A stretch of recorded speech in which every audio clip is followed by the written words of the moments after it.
Councilmember Greenfield. Thank you, Madam Chair. So, Patrick, I have good news for you. I went to Google, typed in Ask the Magic 8 Ball, and I typed in, should we have called a snow emergency, and pressed ask, and the answer was yes. So apparently, the Magic 8 Ball actually does work very well. You know, you said that, to paraphrase you, because I was typing some notes, you said that anyone blaming your members ought to be ashamed of themselves. Well, Patrick, I have some bad news for you. You know, they fired the head of EMS. I think they're clearly blaming your members. So what's your response? Well, first, the chief in charge of EMS, like anybody else, serves at that level, serves at the pleasure of the commissioner. And what the media reports had stated, or what the administration had stated, was, among other issues, was the EMS system. I will say this. Not one single EMT or paramedic or EMS officer out there in the field or in the communication center was ever asked, should we declare an emergency? What should we be doing better? Had they asked those of us that actually do the work, we would have told them, like we did back in 1996, call out the National Guard. We did it in 96. I know I personally recommended that to the department the morning of the 27th. I said, when is the National Guard being called?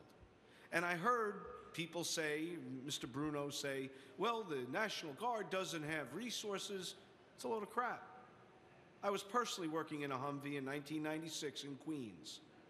The Humvees were able to get through. The 6-ton trucks were able to pull ambulances out of the snow. So I understand, you know, this is like a tornado. And I've been around at the head of this union for a long time.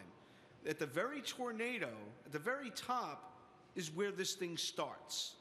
But all the damage that's wrought is at the very bottom. And at the end of the day, the one thing we can say about the very top, like all tornadoes, is they suck. And that's exactly what happened at OEM. That's a fair assessment. So let me ask you, Patrick, who should have been fired here? Quite frankly, if it were me, and I was the mayor, Mr. Bruno would have been packing his office that morning. What about you, Steve? I'm not sure. I wasn't really involved in the whole chain, but I can tell you that the presentation today was centered around 2 o'clock in the morning on the 27th, and the disaster was already over.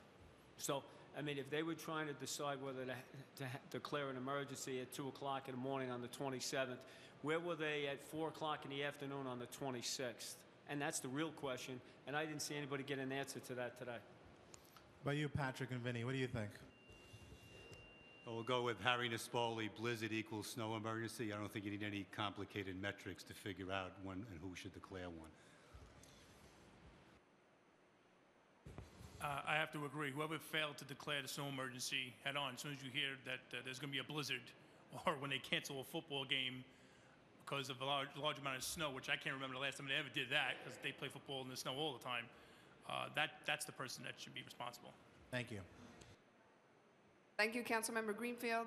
I don't think there are any other council members with questions for the panel. I thank the panel for testifying today and for sticking around as long as you did, for your patience and the work your members do.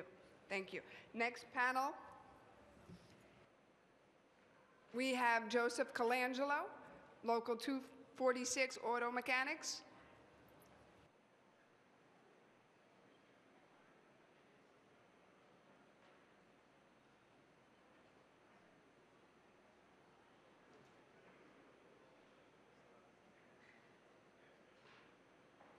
And is Ryan Gunning still here of the New York Volunteer Ambulances?